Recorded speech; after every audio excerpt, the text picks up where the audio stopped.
Estamos de volta com o programa Em Pauta, conversando hoje, quando celebramos aqui na Igreja do Brasil, celebramos, não é, Nossa Senhora da Conceição Aparecida. Claro, vamos dar uma palavra sobre esta grande festa.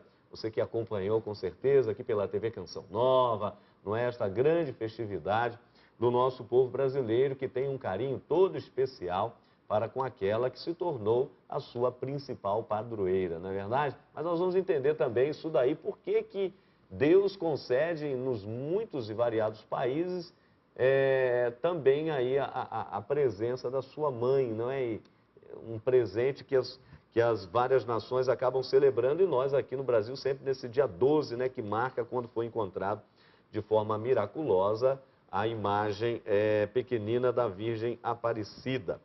Mas nós vamos agora perguntar às pessoas nas ruas uma questão que é sempre espinhosa e que os nossos irmãos protestantes acabam sempre aí, não é, dando uma cutucadazinha nos católicos. E a pergunta é exatamente essa. Os católicos idolatram Maria? Vamos ver o que as pessoas responderam. Acredito porque a nossa fé, que é um ensinamento de Deus, é o que a gente acredita. E tudo é possível àquele que crê. Olha, acredito sim, eu acho que é uma adoração sim, da Igreja Católica. As religiões, elas gostam às vezes de separar as coisas, mas a Santíssima Trindade e a Santíssima Família, ela é todas para todas, porque no fundo a gente está indo para o cristianismo. Você adotar, aceitar que Jesus teve uma mãe na terra e que essa mãe é nossa mãe também, não é idolatria, isso é um amor. O fato de você ter uma imagem não quer dizer também que você está idolatrando imagem. Você também tem retratos de pessoas que você gosta e guarda no álbum, no coração. Você está sempre idolatrando uma imagem, não? Eles estão sempre andando com imagens, com tudo, assim. Eu vejo, ok, eu acho que é idolatria, assim. Pois é. Olha, brilhante essa senhora aí, as duas últimas, né? E aí, Muito Frei? bom. Eu gostei muito. Por exemplo, namorado, uma namorada apaixonados, eu te adoro. Não é adorar no sentido, né, forte da palavra. É uma expressão para dizer eu quero tanto bem, eu estou tão encantado. Então, isso que nós católicos estamos encantados, não com Maria, mas com Deus que nos concedeu essa mãe, que foi a mãe do seu próprio filho, Jesus. Não é? Então, eu gostei muito da explicação. É o amor que nós temos e não uma idolatria no sentido usual da palavra. Nós não adoramos Nossa Senhora, nós só adoramos Deus, e ponto final. Não é? Mas, sim, irmão, por favor. Pois é, essa mesma colocação, complementando o que o Frei Antônio Moser disse, eu acho fundamental, porque usar o amor e dessa maneira inclusiva, porque o amor, nós temos que concordar, né? O amor é sempre inclusivo, o amor não exclui. E quando nós falamos esse amor a Maria, ele não é um amor exclusivo, né? É um amor que inclui a nossa mãe, que inclui aquela que participou da primeira comunidade, que, segundo a nossa tradição, acompanhou Jesus até a cruz. Ou seja, participou com ele definitivamente do que seria a sua missão conosco. Então, não é colocar Maria no lugar de Deus, em nenhum momento. Eu acredito que as pessoas, o senso, aquilo que a igreja diz, né, o senso fidelium, aquilo que movimenta o coração das pessoas, atenta muito mais para o fato de entender que Maria é aquela que nos conduz a Jesus, que nos ensina melhor a segui-lo, a se aproximar dele, a entender os movimentos do coração dele, do que aquela que o substitui. Ainda uma questãozinha espinhosa, Frei Moser, irmão, por favor, nós vamos pegar outra coisa, mas muitos dizem, e aí, Maria teve outros filhos?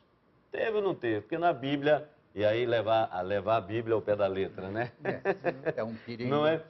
Porque dizem, por exemplo, em algumas passagens, não é? Olha, Jesus está ali conversando com os seus apóstolos, instruindo os discípulos, e aí alguém chega e diz, ô Senhor, a sua mãe e os seus irmãos estão lá fora e querem falar contigo. Aí Jesus dá a resposta, nós já conhecemos, mas isso acaba se repetindo.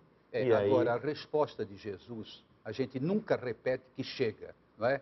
Quem é minha mãe, quem são os meus irmãos, todo aquele que ama, etc. Tá. A mesma coisa eu diria em relação a Maria, não é? Quem é que é o filho de Maria? Sim, o filho Jesus. Mas nós também somos filhos por adoção, não é? Filhos de Deus, portanto, filhos de Maria, nesse sentido, da mãe de Jesus. Agora, voltando para a questão... Então, nesse sentido, Maria teve outros filhos e continua a tê-los, né, Frei? Continua tendo. Espiritualmente. Espiritualmente. Agora, continuando essa reflexão quanto aos irmãos de Jesus, veja bem, hoje nós distinguimos filho de adoção, filho carnal, filho, eu diria assim, mais de amor, no sentido de acolhida, e assim vai. Eu acho muito importante essa questão ficar claro.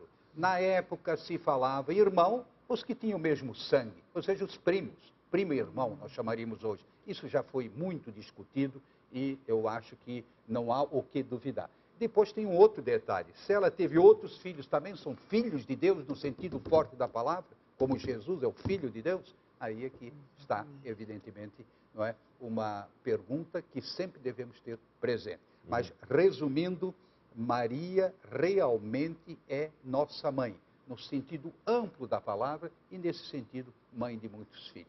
Tá certo, e não no sentido biológico. Exato. De novo, eu volto para a questão teológica, né? E entendermos Maria, não podemos em nenhum momento, isso o Vaticano II, nesse capítulo 8º da Lumen Gentium, fez de maneira, assim, categórica, inseri-la na sua cultura, na sua história, né? Na história do povo, na história da salvação. E em se tratando de uma judia, de uma mulher que vivia essa cultura específica, como o Frei Antônio Moser já ressaltou, nós temos que entender quais são as relações familiares que eram tecidas neste tempo, né? E como eram as nomenclaturas usadas. Nós não podemos simplesmente buscar de forma nominalista, porque era irmão, não era irmão, foi de fato filho de Maria com José, não foi. Eu acho que a questão teológica, de novo, ela se sobressai, dizendo que Maria assume os seus filhos. E seus filhos pertencem a toda essa igreja que nasce ao redor de Jesus e cresce com ele. Né? Aí era exatamente o próximo dogma que eu esqueci aquela hora, Mater Ecclesia, ou seja, mãe de Deus e mãe da igreja, não é? Pois bem, o irmão ainda tem mais uma questãozinha interessante que no contexto bíblico chama bastante atenção também, quando parece que Jesus, de alguma forma, despreza a sua mãe, referindo-se a ela apenas, mulher. Então, por exemplo, duas passagens. A primeira delas, obviamente, ali nas bodas de Caná, João capítulo 2, e depois, obviamente, sempre nos finais do Evangelho, quando temos aí a paixão do Senhor e a crucifixão propriamente dita, onde Maria está ali aos pés da cruz, e no Evangelho do mesmo São João, Jesus se reporta para ela e diz, não é, nas bodas de Caná, mulher, o que eu tenho a ver com isso? A minha hora ainda não chegou. E no alto da cruz, Jesus diz, mulher, eis aí o teu filho. E aí depois, filho, eis aí a tua mãe. Ele está querendo dizer o que aí com esse termo mulher? Está se reportando lá a primeira mulher do Gênesis e a Maria como a nova mulher? O que Jesus quis dizer aí? Nessa questão de Jesus, enquanto nomeando Maria como mulher, é algo que eu preferi não dizer, que há um consenso sobre isso. Ele se reporta, é uma teologia que se reporta a Eva, a primeira mulher, a segunda Eva. Eu preferia dizer que, em se tratando de um contexto inserido da vida de Jesus e de Maria, essa afirmação em diferentes partes, de novo a atenção para a Bíblia, quando se repetem as coisas em contexto bíblico, o escritor, a comunidade, ela quer chamar atenção para alguma coisa que seria importante para a comunidade naquele momento. Então, eu acredito que Jesus resgata aí essa presença materna de mulher, né, que o acompanhou em todos os momentos. E devemos lembrar que Maria está ali com Jesus no momento da inauguração da vida pública dele, né, nas bodas de Caná, e depois lá ao pé da cruz. Então, é como essa grande inclusão, onde a mulher, Maria, ela assume a igreja também. E como mulher da igreja, da primeira comunidade cristã, ela dá conta de congregar os irmãos de Jesus, essa nova comunidade em torno dela.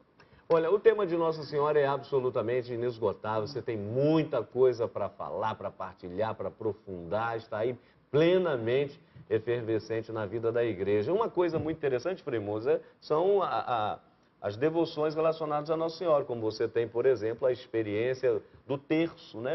Como chamam os nossos irmãos portugueses, né? Ora, pois, um abraço aos amigos que nos acompanham de Portugal. Lá o programa Em Pauta é bastante assistido. Então, nosso carinho, nosso respeito a você que mora em Portugal, especialmente aí em Fátima, não é verdade?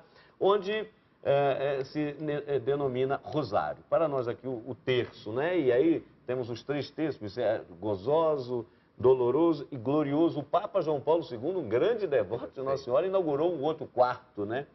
E que falam dos mistérios da vida de Jesus e também de Nossa Senhora.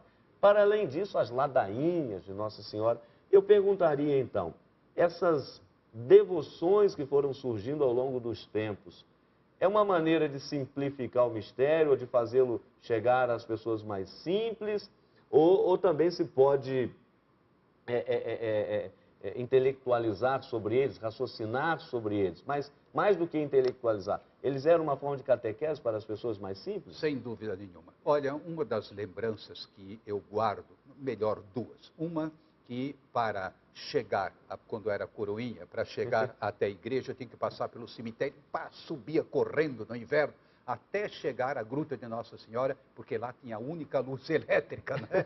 Estava lá, então dizia, estou salvo. Né? Tá. Mas depois, vamos dizer, as procissões que a gente, como seminarista, fazia para a Gruta de Nossa Senhora, que ficava no meio, assim, de uma espécie de bosque lindo, sabe? O caminho sempre bem cuidado. Aquele canto da ladainha, a mais vozes, que coisa linda. É uma maneira de falar com o coração, sabe? Expressar, muito mais do que com palavras, expressar a doçura, a candura e a riqueza dessa figura de Deus, não é? E que se manifesta em Maria. Então, eu pessoalmente sempre achei muito bela, sobretudo as ladainhas. Claro, o terço também. Inclusive, nós franciscanos, quando nós dávamos de hábito, a gente andava com baita de um rosário, né? Hoje a gente não leva mais esse rosário do lado, mas leva no coração. Traduzindo, são os grandes mistérios e uma maneira, você falou bem, de chegar junto até o povo mais simples, para entender os mistérios de Deus revelados na figura de Maria. Agora, nós estamos aqui caminhando para o final do nosso programa e eu queria justamente terminar o nosso programa falando daquela que estamos celebrando hoje, porque é muito interessante sabermos, debatermos, não é? E aqui o nosso tempo já é bastante pequeno para o final do programa, mas percebemos a delicadeza das aparições de Nossa Senhora, não é? Das imagens, enfim, das manifestações da Mãe de Deus e nossa. Quando nós olhamos aqui, o irmão Natalino, por exemplo, para a Nossa Senhora Aparecida, é incrível, né? Porque uma imagem pequenina de apenas 36 centímetros, que aparece, que é resgatada das águas do Rio Paraíba por aqueles 3 humildes pescadores, após pegarem o corpo, depois a cabeça, a pesca chamada milagrosa acontece e começa a devoção. Essas aparições de Nossa Senhora, elas no fundo querem justamente promover isto. E nesse tocante a nossa, né, Nossa Senhora da Conceição Aparecida, Exato. Tão amada, tão venerada aí por todo o Brasil. Eu acredito piamente que sim. A conexão, essa expressão, né, as expressões que essas aparições, no caso de Nossa Senhora Aparecida, um pouco diferente, uma imagem resgatada, exato, ela é uma experiência que é vivida em diferentes partes do Brasil, com o mesmo amor, com a mesma devoção. Ou seja, a Maria, que é capaz de chegar aquela que vive nas suas condições mais limites, aquela que consegue falar o coração das pessoas mais angustiadas, que responde aquelas angústias que cada um de nós vive, né? Em momentos difíceis da nossa vida. A gente lembra da pesca, né? Da abundância, da presença de Maria nesse contexto. Evidentemente, isso sempre, para nós, é motivo de reconhecer o que Deus, de novo, faz por toda a humanidade, e isso manifestado através da figura de Maria. Né? Pois é. Sim, sim. E no nosso país, e como outros países, né, a beleza de entender, o Frei Antônio Moser colocou isso de maneira linda, que é como Maria ela se encarna na cultura, né? Como a cultura é capaz de dizer Maria com todos os seus elementos, com toda a sua riqueza. Porque Maria, como aquela que soube viver profundamente a palavra de Deus, e essa palavra que também entra na cultura e se diz na cultura, ela é capaz de se dizer nas diferentes culturas do nosso planeta. Né? Agora, encerramos, Frei Moser, e aí uma fala breve, por favor, porque o nosso tempo já está praticamente esgotado, mas é impressionante como, não resta dúvidas, talvez o cristianismo e o catolicismo, de maneira particular, não seria o que é ou não teria usando essa expressão, os adeptos que tem, se não fosse essa presença de Maria, não é verdade? Sem dúvida nenhuma. Olha, enquanto você estava falando de uma maneira magistral sobre Nossa Senhora Aparecida, que não apareceu, ela não apareceu, quer dizer, foi uma imagem resgatada. Sim. Agora, de qualquer forma, como você falou, me vinha a ideia. Olha, por exemplo, em Belém do Pará, Nossa Senhora... Círio de Nazaré. Círio de Nazaré. 2 milhões de pessoas, são milhões e milhões de pessoas. Eu não tenho dúvida nenhuma, sem Maria, o cristianismo não teria essa vitalidade e essa, eu diria, riqueza de aspectos em que se revela a comunhão de Deus com a humanidade. Tá certo, irmão. Natalino, muito obrigado. Frei Moser, você que esteve conosco, hoje celebrando, não é, o dia de Nossa Senhora da Conceição Aparecida, Rainha e Padroeira do nosso Brasil, o nosso carinho, a nossa saudação, especialmente a você, não é, fiel, cristão, católico, que admira, reza e contempla as belezas, as maravilhas de Deus na vida dela, mas que a partir dela também nós, porque no fundo a frase dela permanece a mesma, não é? Fazei tudo o que Ele, Jesus, o Salvador, disser. Então a você um grande abraço, um ótimo final de semana e até a próxima sexta, se Deus quiser.